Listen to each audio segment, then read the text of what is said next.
Welcome back to the Next Stage podcast. Welcome. This is our next installment here.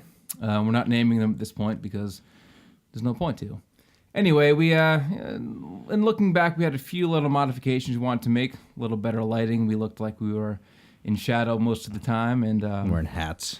Yeah, hat for a bad idea with the overhead lighting. With nice hair. Why put a hat on exactly. Why cover it up yet? Who knows? I mean, fingers crossed. Maybe we'll lose it one day. Yeah. Well, mine's going gray, so it's wouldn't be that much of a loss. just all the wisdom that I have. But this is a new addition here, this little triangle stand. Thank you, Dawn, for pointing that out. Thanks, Dawn. We got it. That it does exist. Thank you to Shannon for that purchase. Yes, my wife Shannon was kind enough to purchase this. And we have a little quote on here. And I think it's an inspirational quote that anyone can benefit from. Yeah. It says, it came from the highest source, Fortune Cookie. It says, the best angle from which to approach any problem is the triangle. Brilliant. It is. Yeah, it's catchy, and it's also actually very informative. You got to try it in order for things to work. So speaking of trying, we did a little review today. I did a review today. It was awesome. And everyone should check it out. Yes. You deserve for people to read it, and the extensive research that you did. I did extensive research on Mumford and Sons, and everyone should actually listen to the album. Don't take my word for it.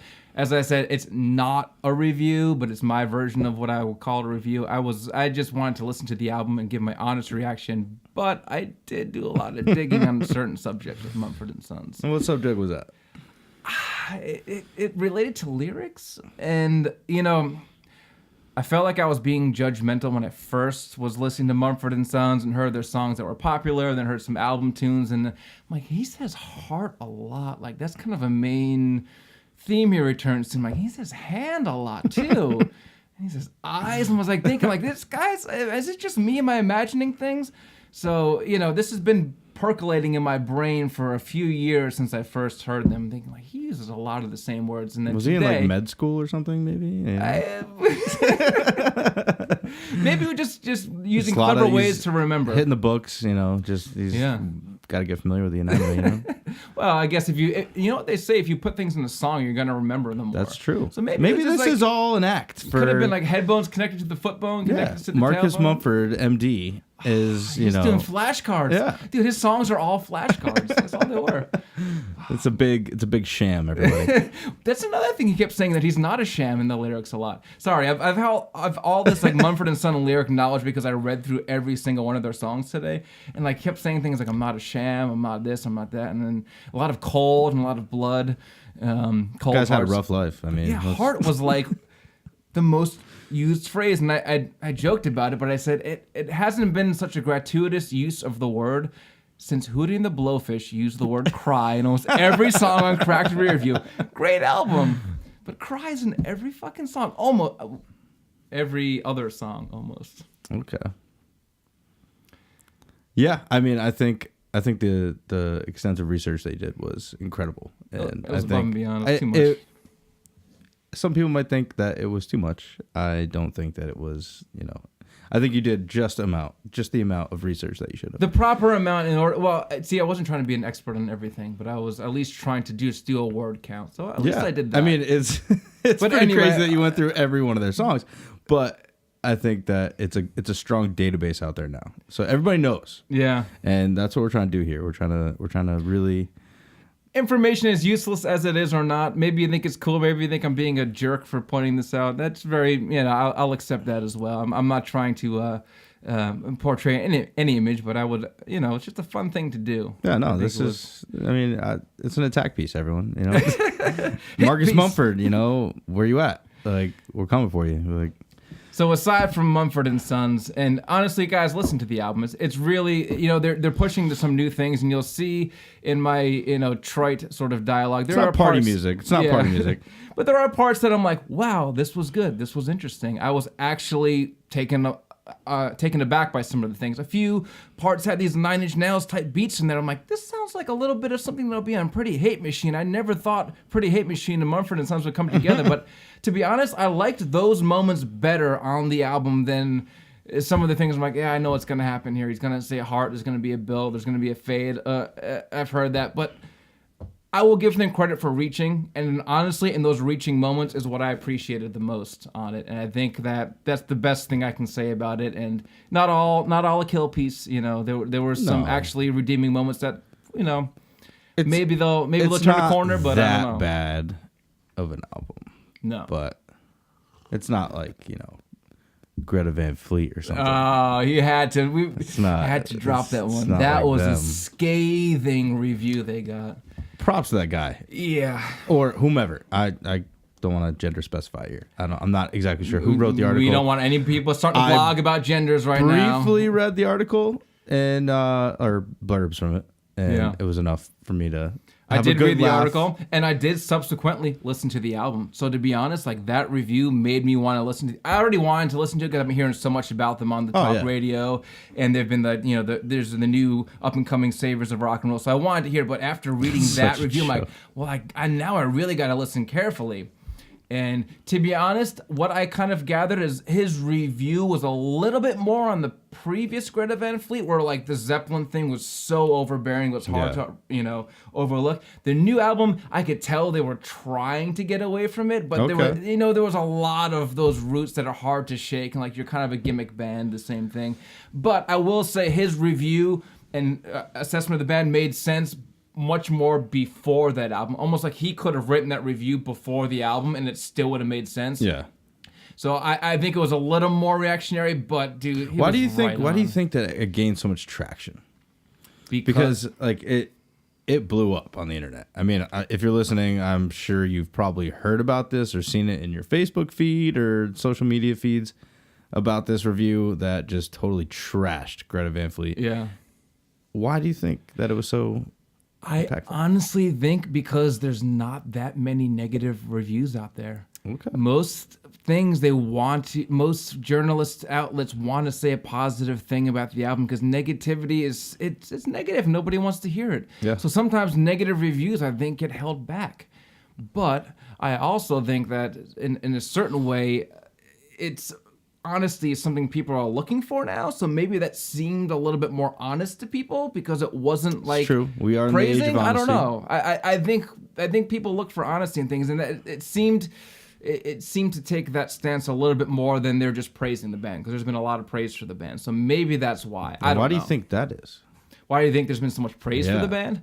Oh, dude, like you think about it, people who grew up with classic rock have been waiting. So do you think it's like it's an age specific kind of thing? Like, do you think it's the guys in their 60s who are like, oh man, this is what rock and roll is, you know? Do you think it's those types? You know what? I've never been to a camp. I have not been to a Greta Van Fleet concert. I can't say who's there, but I hear them talked about on the talk radio I listen to on XM a lot. It's that all talk radio about music.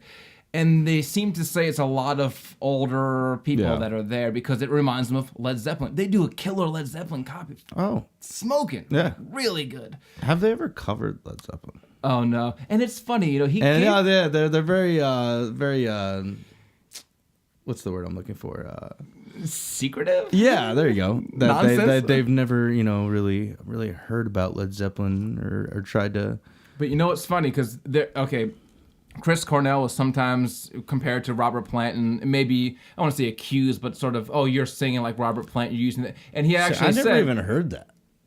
It was a thing that was going on at the time because no other male vocalist had sang in that high register in popular music. And you think about what was coming. Well, I guess you had like the metal scene going on, but something about his was a little more like gritty and forceful and soulful than it was like someone like my falsetto that doesn't really exercise. But he got that question and he actually said, I was just trying to sing over the noise of the band. He was originally a drummer. Right. And then he became the singer. So he was Lane just Staley, Yeah.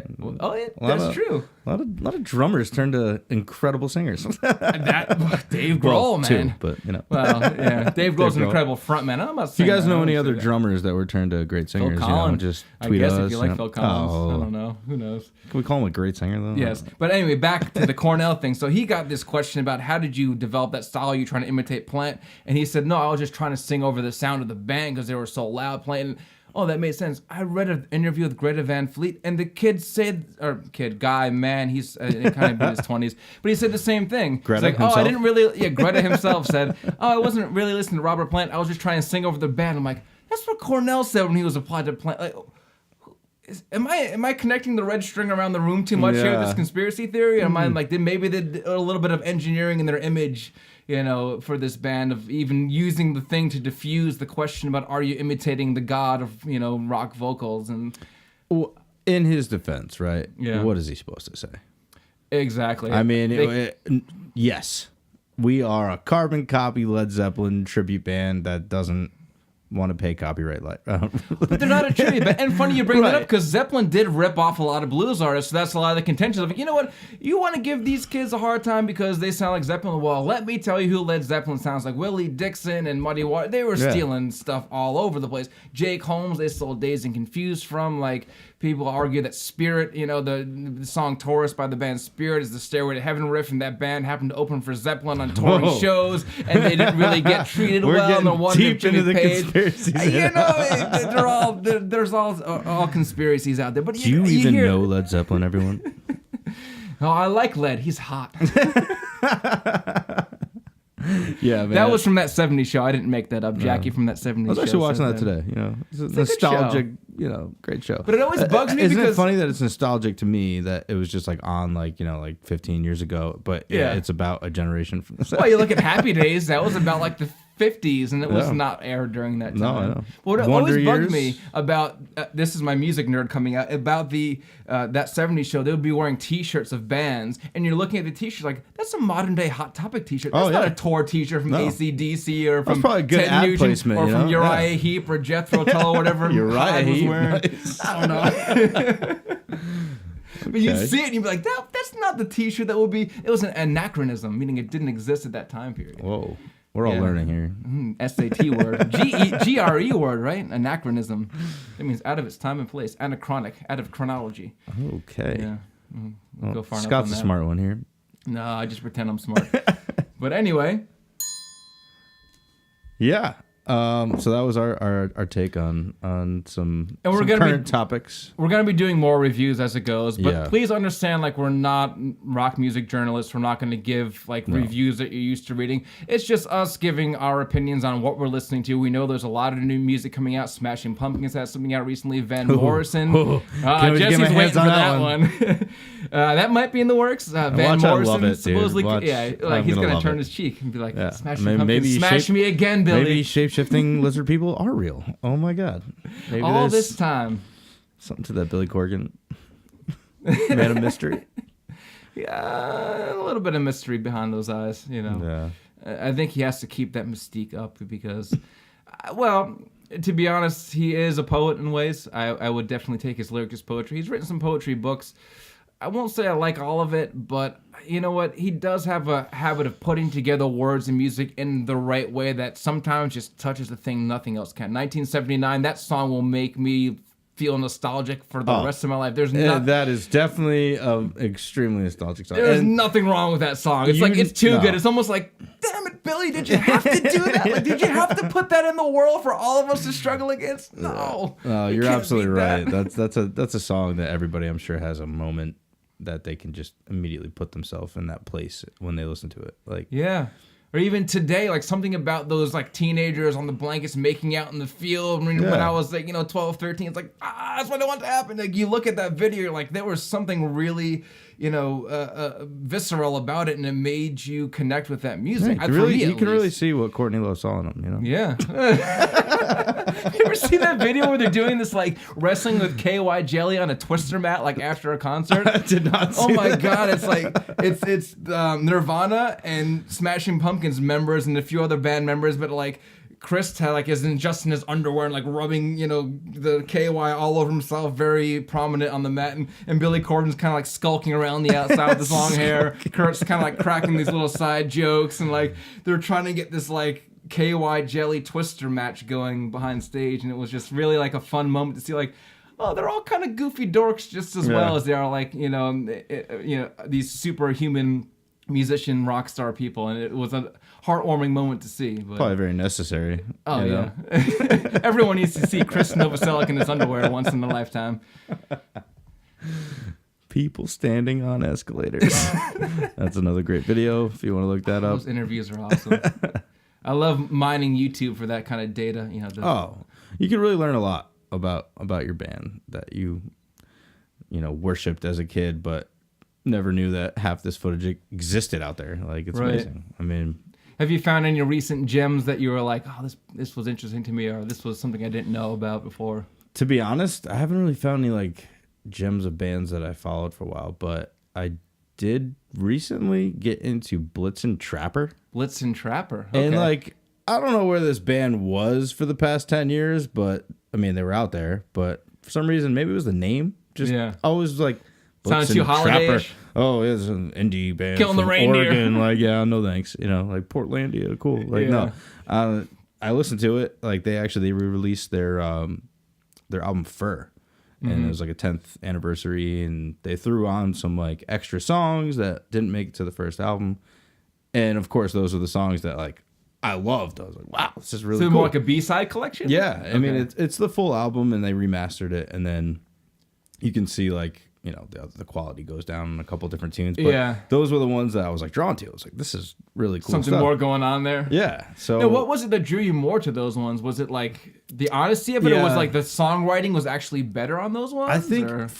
for me, it was like I can see why they cut it a couple songs from the album, but it was just because it was unfinished in a sense. Like, Okay. they kind of ended abruptly, and I feel like they were just like, instead of coming up with an ending for the song, it's not gonna make it. So do you think know? they were unfinished because they left them off, or do you think they left them off because they were unfinished? Oh. Now, that's the question. Maybe they're like, we're not going to put this on the album. Why bother writing an Yeah. ending? I don't know.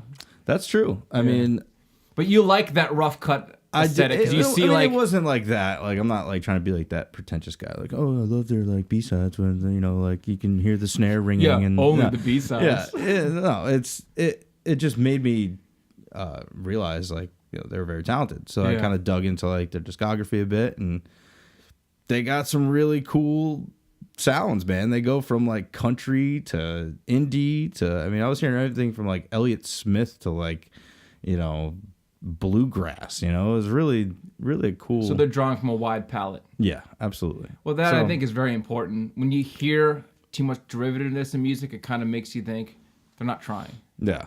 So that sounds like they're pulling from a lot. They seem to cover a lot of ground, and Yeah. I enjoyed it. So I've been listening to them for a while now, like the past couple weeks. It's been my band. And Do you tend to like when you find a band you're interested, like kind of delve into them? Oh, yeah. And then like spend like a time on them, and then maybe I'll incorporate. Sometimes them. it's like out of laziness. Yeah. You know, like, oh, that's already at the top of my Spotify list. I guess I'll just listen to them again. You know, like, Right, when it shows up there. you know, sometimes I'll literally be at work and I'll put my Spotify app up and put it in the search bar, and I'm just drawing a blank. Like, What do I wanna listen to? I want to listen to something that like. is I in the get back of listener's my mind. block very Yeah. much too. I'm Oh, like, I know so much music, and as soon as I go to engage with the device, I'm like, yeah. And then it's like, Like deer in the we headlights. recently listened to this. I'll just do that again. Like, Yeah. that's what we're trying to do for you guys. You Yeah. know, we're having these conversations so that you can look up these bands that we're talking about. right. And if Make only to your own spark your opinions. interest, your curiosity. Don't take our word for it. Don't think that we know something you don't. Like, yes, we play music, we write songs, but like, big deal. Yeah. If you're interested in music, the more things you find out, the more names you hear, the more nuances that get, discussed around you, you can have your own opinions. And please write them to us. Tell us what your opinions are. Tell us that we're P.O. full of it. box. Tell us No. we're terrible. We don't know what we're talking about. We would prefer that engagement and open the discussion. We don't want to be a final word of authority on anything, but we just want to get you No. thinking about it, Don't ever let us be the final authority. Yeah, that'll be a bad mistake. Yeah. All hope will be lost. So yeah, we want to do more reviews going forward. We might get some new writers in too. We Yeah. might get some guest authors on the website. The Yes. main thing you guys should do is definitely go to our website. That's really we're working on building that up. We have message boards up there. Feel free to make topics and start discussing things and become a member of the community. Like, that's what we're trying to do here. So Yeah, and if anybody wants to add content, if you have a particular area of interest in music, say you're really into memorabilia, say you're really into going to shows, you've got a huge concert, album of all the tickets of the shows you've been to, and anything you've got that you want to write a little bit of a thing about, and if you like it, hey, come on, talk for a few minutes, do a little spot. If you're a writer of any sort, and if you want to share your opinions on music, even if you're not anybody who plays music, you want to say, like, music's completely irrelevant to society, we should get rid of it. Good, we want your opinion. We want to hear everyone's opinion and get it open on here. And, just engage with it and bring your voice of what you think about music up to, the platform that we're trying to build. And absolutely. We'll see where it goes. On the next stage. Yes, on the next stage. Yeah. We got to taper off those jokes, but I still like saying the next stage jokes. And I hope the lighting looked all right. We're like really... want to make it look pretty. Yeah. Every time we tell a joke. I think that means I went on too long. That's Jesse's way of wrap saying, it up, B. Shut up. Shut up. Wrap that gavel up. So, until next time, thanks for coming out, guys. Or Thanks for listening. You didn't go anywhere. We're just chilling. We're chilling, yes. All right, guys. We'll see you next time. See you. Or talk to you. Bye. Bye.